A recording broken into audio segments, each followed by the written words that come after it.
د پاک نبی دی غلامی غواړم خدای زدا سے زندگی غواړم د دنیا خلق چې روخانه پکم خدای زدا سے زندگی غواړم د دنیا خلق چې د ژوند لار زمنګ د نن ورځې د خپرونې موضوع بیا هم د ګناهونو نښې او د هغې علاج. زدا سے زندگی غواړم د دنیا خلق چې بسم الله الرحمن الرحيم. الحمد لله رب العالمين حمد الشاكرين. الصلاة والسلام على سيد الأنبياء والمرسلين سيدنا ونبينا وشفيعنا ومولانا محمد وعلى آله وأصحابه الطيبين الطاهرين. قدرمنو اوریدونکو د ژوند د لارې د خپرونې مینوالو السلام علیکم ورحمت الله وبرکاتو. ستاسو روغتیا او خوشحالي د پاک رب نه غواړم په دې هیله چې د صحت او عافیت جامې پر تن ولرئ او خوشحالي مو په برخه وي. دا دی زه محمد یاسین فهیم د ژوند د لارې د خپرونې په وړاندې کولو کې ستاسو په خدمت کې یم. زموږ د نن ورځې د خپرونې موضوع بیا هم د ګناهونو نښې او د هغې علاج. درنو اوریدونکو، حضرت ابو هریره رضی الله تعالی عنه فرمایي اووه شیان داسې دي چې د لاسته راوړلو لپاره یې ټول خلک هیله دي، مګر د هغې څخه د برخمن کېدو وعده الله رب العزت یوازې له متقیانو سره کړې. د دې وعده الله رب العزت د هغو کسانو سره کړې چې هغوی ګناهونو ته شا کوي، په کړې ګناه باندې توبه وباسي او الله رب العزت ته د تضرع د عاجزي لاسونه پورته کوي، الله نه د خپلو ګناهونو د بخښنې غوښتنه کوي، خپل ژوند الله رب العزت د کلام په رڼا کې او د نبي کریم صلی الله علیه وسلم د ارشاداتو په رڼا کې تیروي. لومړی، هر سړی دا هیله لري چې د ده بدي او د ده ګناه دې وبخښل شي، مګر الله رب العزت د دې فضیلت وعده یوازې له متقیانو سره کړې ده. لکه چې الله رب العزت په خپل کلام کې فرمایي ومن یتق الله یکفر عنه سیئاته. کم خلک چې ویره او تقوا غوره کړي الله رب العزت له دوی څخه د دوی بدیانې د دوی ګناهونه لرې کوي. نو که غواړې چې الله رب العزت دې ګناهونه درته معاف کړي، که غواړې چې الله رب العزت دې بدیانې درنه لرې کړي، نو راځه خپل ژوند د الله رب العزت د کلام په رڼا کې تیر کړه. راځه خپل ژوند د محمد رسول الله صلی الله علیه وسلم د ارشاداتو په رڼا کې تیر کړه، ګناهو ته شا کړه، تقوا اختیار کړه. دویم، ټول خلک داسې هیله او آرزو لري چې دوی د دوزخ له اور او عذاب څخه وژغورل شي،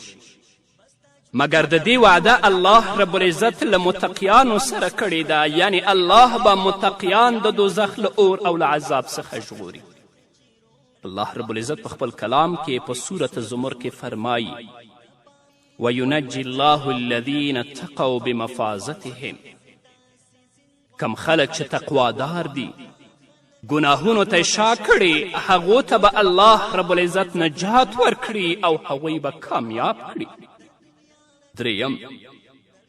هر څوک هیله او آرزو لري چې د هغه پای او د هغه خاتمه ښه وي، خو د دې وعده الله رب العزت یوازې له متقیانو سره کړي، یعنی الله رب العزت به د متقیانو پای او خاتمه ښایسته کوي، په ایمان به کوي، لکه چې الله رب العزت په خپل کلام کې فرمایي والعاقبة للمتقی. د متقیانو پای خیر او نیکي ده. نو درنو اوریدونکو، که غواړئ چې الله رب العزت تاسو د دوزخ او د جهنم د اور نه وژغوري، ګناهونو ته شا کړئ، تقوا خپله کړنلاره وګرځوئ. که غواړئ چې الله رب العزت ستاسو آخره خاتمه په نور د ایمان سره تمامه کړي، د شیطان د جال نه الله رب العزت تاسو وژغوري نو ګناهونو ته شا کړئ. خپل ژوند الله رب العزت د کلام په رڼا کې تیر کړئ. څلورم، هر کس هیله لري چې هغه د جنت وارث شي، مګر الله رب العزت د دې وعده یوازې د متقیانو سره کړي. الله به متقیان د جنت وارثین ګرځوي، نه هغه کسان چې تقوا نه اختیاروي، خپل ژوند په ګناهونو او په فساد کې تیروي. لکه چې الله رب العزت په سورة مریم کې فرمایي تلک الجنة التي نورث من عبادنا من كان تقیا. د پاک جنت وارث الله رب العزت فرمایي موږ د خپلو بندګانو څخه هغه څوک جوړوو چې پرهیزګاره وي. الله رب العزت دې موږ متقیان وګرځوي. پنځم، هر کس هیله او تمنا لري چې دا په خپلو ارادو او چارو کې بریالی شي او په چارو کې الله رب العزت ورسره مل وي، مګر د دې بریالیتوب او د دې ملتیا وعده الله رب العزت یوازې له متقیانو سره کړې ده. لکه چې الله رب العزت په خپل کلام کې فرمایي ان الله مع الذین اتقوا والذین هم محسنون. الله رب العزت د هغو کسانو سره مرسته کوي چا چې تقوا اختیار کړې وي او د چا چې نیکي او احسان دنده وي. نو که غواړئ چې په خپلو چارو کې کامیاب اوسئ، بریالي اوسئ او الله رب العزت د ستاسو مل او ستاسو ملګری اوسي، راځئ تقوا اختیار کړئ، ګناهونو ته شا کړئ، ګناهونه پرېږدئ. شپږم، هر څوک غواړي چې الله رب العزت د ده سره مینه او محبت وکړي، خو د دې وعده یعنی د الله رب العزت د مینې او د محبت وعده الله رب العزت یوازې له متقیانو سره کړې ده. الله رب العزت په خپل کلام کې فرمایي ان الله یحب المتقین. الله رب العزت د تقوادارو سره مینه کوي، د الله محبت له متقیانو سره دی. راځه تقوا اختیار کړه، ګناهونه پرېږده چې الله در سره مینه وکړي. نو که خدای مکړه تا تقوا پریښې وه، سر په ګناهونو وي، نو ستا مینه او محبت بیا له شیطان سره دی. شیطان تا سره مینه کوي، الله رب العزت تا سره محبت نه کوي، او د شیطان د مینې او د محبت پایله دا ده چې تا به جهنم ته ورسوي. د الله رب العزت د مینې او د محبت پایله دا ده چې تا به جنت ته رسوي. نو جنت دې خوښیږي که جهنم؟ ټول به دا وایئ چې جنت. نو چې جنت مو خوښیږي راځئ تقوا غوره کړئ، ګناهونه پرېږدئ، هغه اعمال پرېږدئ چې د الله رب العزت د غضب او د لعنت سبب ګرځي، هغه کړنې غوره کړئ چې الله رب العزت تاسو سره محبت وکړي. اووم، هر سړی غواړي چې عبادت ته یې د قبولیت درجه په برخه شي، خو د دې قبولیت وعده الله رب العزت له متقیانو سره کړي، یعنی د متقیانو اعمال به الله رب العزت په خپل دربار کې قبلوي. الله په خپل کلام کې فرمایي انما یتقبل الله من المتقین. الله رب العزت یوازې د متقیانو نیک اعمال قبلوي. ته چې مونځ کوې په دې هیله چې الله رب العزت زما مونځ قبول کړي. ته چې زکات ورکوې ته په دې هیله یې چې الله رب العزت زما زکات قبول کړي. ته چې حج کوې ته په دې هیله یې چې الله رب العزت زما حج قبول کړي. ته چې جهاد کوې ته په دې هیله یې چې الله رب العزت زما جهاد قبول کړي.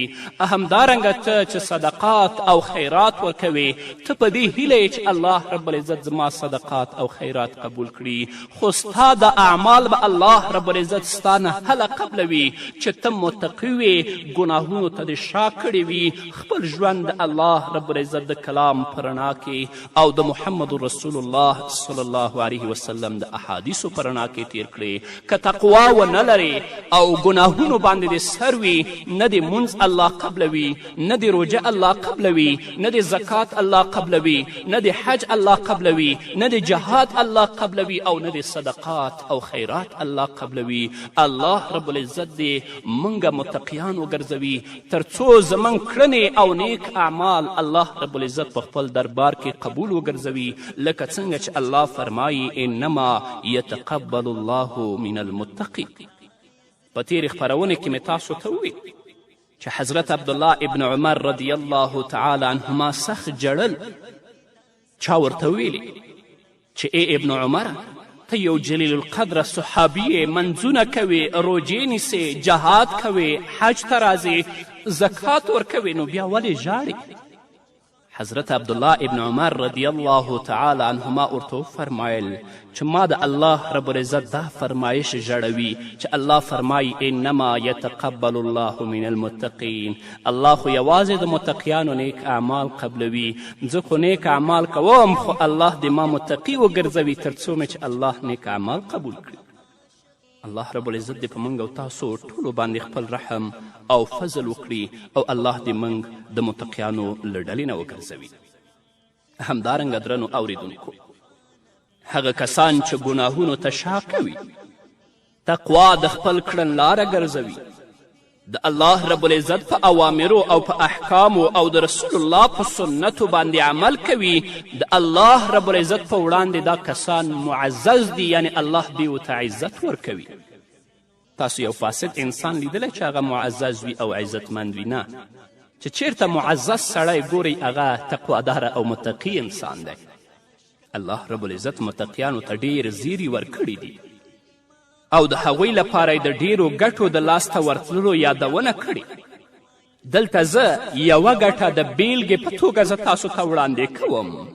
هغه دا چې د تقوا له امله انسان د الله رب العزت په وړاندې د عزت او کرم خاوند جوړیږي. الله رب العزت په سورة حجرات کې فرمای، انشاءالله 14 آیت دی، یا ایها الناس انا خلقناکم من ذکر و انثى وجعلناكم شعوبا وقبائل لتعارفوا ان اکرمکم عند الله اتقاکم ان الله علیم خبیر. الله فرمایی ای خلکو، موږ تاسو له یوې ښځې او یو نارینه څخه پیدا کړي یاست چې هغه حضرت آدم علیه السلام او بیبي حوا ده. بیا مو در څخه ډلې او قبیلې جوړې کړې تر څو تاسو یو بل وپیژنئ، پرته له شکه چې له تاسو څخه د الله رب العزت په وړاندې هغه څوک غوره دی څوک چې تر ټولو ډیر متقي وي. یقینا الله رب العزت ښه پوهیدونکی او ښه باخبره دی. وګورئ الله رب العزت فرمایي ان اکرمکم عند الله اتقاکم. د الله رب العزت په وړاندې هغه څوک غوره دی څوک چې تر ټولو ډیر متقي وي او تقواداره وي. دا یې نه دي ویلي چې ستاسو مالدار الله رب العزت څخه غوره دی. دا یې نه دي ویلي چې ستاسو ښه ځوان او ښه صورت والا د الله رب العزت په وړاندې غوره دی یا ښه نسب والا. نه، ان اکرمکم عند الله اتقاکم. نو که غواړئ چې الله رب العزت عزت درکړي، د خلکو په سترګو کې هم معزز اوسئ، راځئ تقوا د خپله کړنلاره وګرځوئ، ګناهونو ته شا کړئ. همدارنګه که ته متقي شوې، د الله رب العزت د حکمونو پابند شوې، د محمد رسول الله صلی الله علیه وسلم د ارشاداتو او د سنتو پابند شوې، د الله رب العزت دوستی او محبت په لاسته راوړي. ځکه د الله رب العزت د دوستی او محبت د لاملونو څخه یو ستر لامل تقوا اختیارول دی. الله رب العزت په سورة انفال کې فرمایي ان اولیاؤه الا المتقون ولكن اکثرهم لا یعلمون. د الله رب العزت دوستان خو یوازې متقیان دي مګر په هغو کې ډیر خلک نه پوهیږي. د الله دوستی، د الله رب العزت مینه،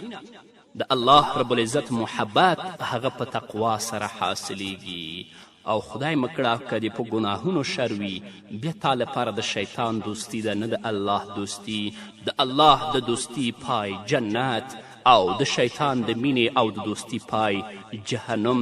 الله رب العزت دې موږ متقیان وګرځوي تر څو د الله مینه لاسته راوړو او الله دې موږ د ګناهونو نه وژغوري تر څو د شیطان د مینې نه الله رب العزت موږ او تاسو په خپل حفظ و امان کې وساتي. په همدې هیله درنو اوریدونکو نور به م واورو، خو د یوې دمې نه وروسته. نورانی غواړم د پاک نبی دی غلامی غواړم خدای زدا سے زندگی غواړم د دنیا خلق چې روخانه پکم زړګي می داسې نورانی غواړم د پاک نبی دی غلامی غواړم خدای زدا سے زندگی غواړم د دنیا خلق چې درنو اوریدونکو بیا هم زموږ سلامونه ومنئ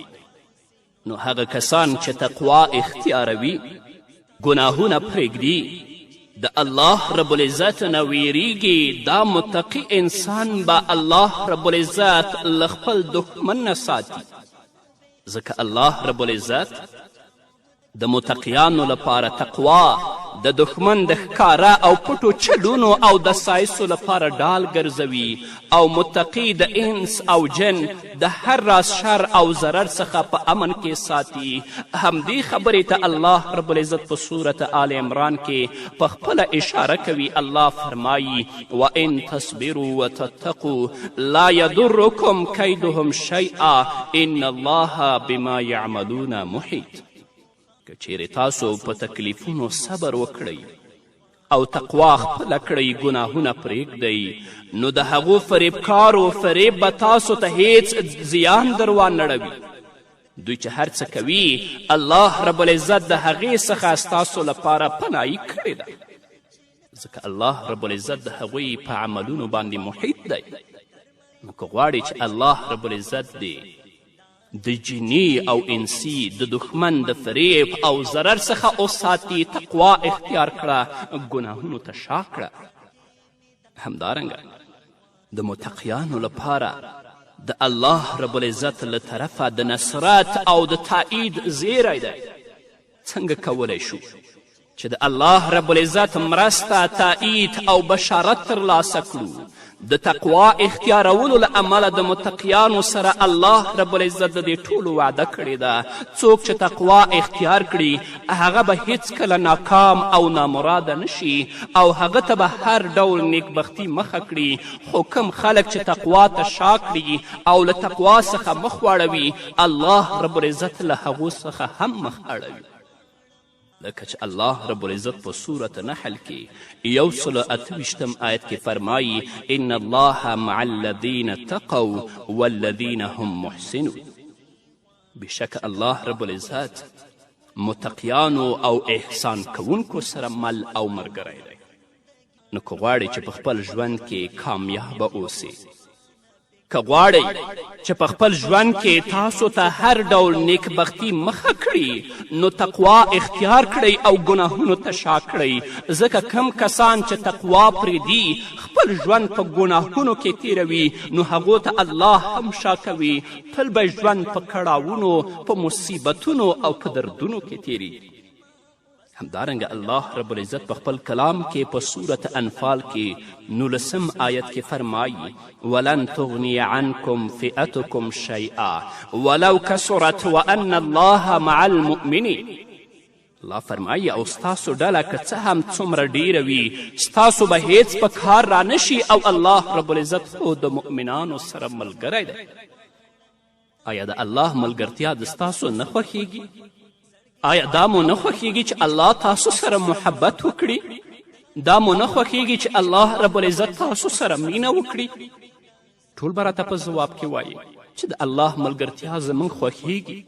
دا مو خوښیږي چې الله رب العزت را سره مینه وکړي دا مو خوښیږي چې الله رب العزت را سره محبت وکړي نو چې کله مو خوښیږي ولې لاس ته نه راوړئ د الله ملګرتیا د الله محبت او د الله مینه په تقوا سره حاصلولی شئ په هغه وخت کې چې ګناهونو ته شا کړئ د الله په اوامرو او د الله په احکامو باندې عمل وکړئ او د کومو څیزونو نه چې الله رب العزت منع کړي د هغو نه ځان وژغورئ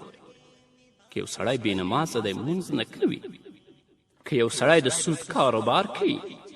که یو سړی ځان ته او خپلې کورنۍ ته حرام رزق راوړي دوی کله هم د الله ملګرتیا د الله رب العزت محبت او د الله رب العزت مینه لاسته نشي راوړی د الله مینه چې لاسته راځي هغه په تقوا سره راځي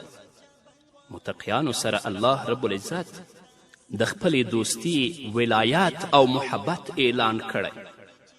او کله چې الله رب العزت د کم بنده سره محبت وکړي نو ټولې ملائکې او پاتې مخلوق هم له هغه بنده سره مینه او محبت کوي خو دا نعمت د هر چا نه په برخه کیږي بلکې یوازې متقیان له دې نعمت څخه برخمن دي الله رب العزت په صورت آل عمران کې انشاءالله په 86 آیت کې فرمایي بلا من اوفا بعهده واتقا فان الله یحب المتقین هو هر کس چې خپله ژمنه پوره کړي او له الله رب العزت څخه وویریږي نو هغه به الله رب العزت ته ګران وي ځکه چې الله رب العزت پرهیزګاران خوښوي دا دې نه خوښیږي چې الله ته ګران اوسې تا ته چې یو ماشوم ګران وي هغه ماشوم څومره خوشحالی چې ما سره زما پلار مینه کوي ما سره زما تره مینه کوي یا ما سره زما ورور مینه کوي نو تا سره چې الله مینه وکړي الله ته ګران اوسې د دې نه لویه کامیابي بله د کوم ځای شو راځه ګناهونو ته شا کړه فساد پرېږده منکرات پرېږده د الله د حکمونو پابند شه چې الله ته ګران شي همدغې خبرې ته محمد رسول الله صلی الله علیه وسلم په یو مبارک حدیث کې هم اشاره کړې چې د مسلم حدیث دی رسول الله صلی الله علیه وسلم فرمایی ان الله عز وجل يحب العبد التقي الغني الخفي بشک الله رب العزت له داسې خلکو سره مینه کوي چې متقي غني او خفي وي یعنی په عبادت کې ریاکار نه وي بلکه پټ پټ عبادت کوونکی وي همدارنګه د دنیوي مادیاتو لپاره حق نه پټوي بلکه حق په ډاګه بیانوي الله رب العزت له داسې کسانو سره مینه کوي همدارنګه که تا تقوا اختیار کړه ګناهونو ته دې شا کړه الله رب العزت به تا ته داسې فراست او داسې ظرفیت درکړي چې ته به د حق او د باطل توپیر کوې په حق به عمل کوې او د باطل نه به ځان ساتې لکه څنګه چې الله رب العزت په صورت انفال کې 29 آیت کې فرمایي یا ایها الذین آمنوا ان تتقوا الله یجعل لكم فرقانا ویکفر عنکم سیئاتکم ویغفر لكم والله ذو الفضل العظیم ای د ایمان خاوندان که چیرې تاسو له الله رب العزت څخه وویریږئ الله رب العزت به تاسو ته رڼا درکړي او له تاسو څخه به ستاسو بدي او ګناهوې ختمې کړي او ستاسې ګناهونه به وبخي الله رب العزت ډیر لوی فضل کوونکی دی الله د ډیر لوی فضل خاوند دی د دې فرقان څخه د بې لارې نه د وتلو لار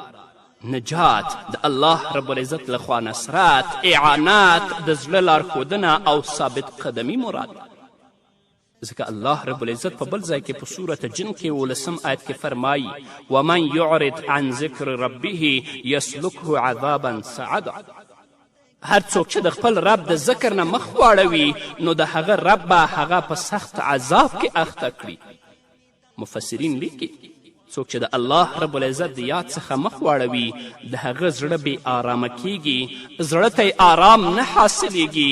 هغه خو په داسې لار روان دی چې په هغې لاره پریشانی او عذابونه دي داسې عذابونه چې په ده به راخیږي او را روان به وي نو که غواړئ چې الله در سره محبت وکړي الله رب العزت تاسو ته اطمینان او سکون در په برخه کړي تقوا اختیار کړئ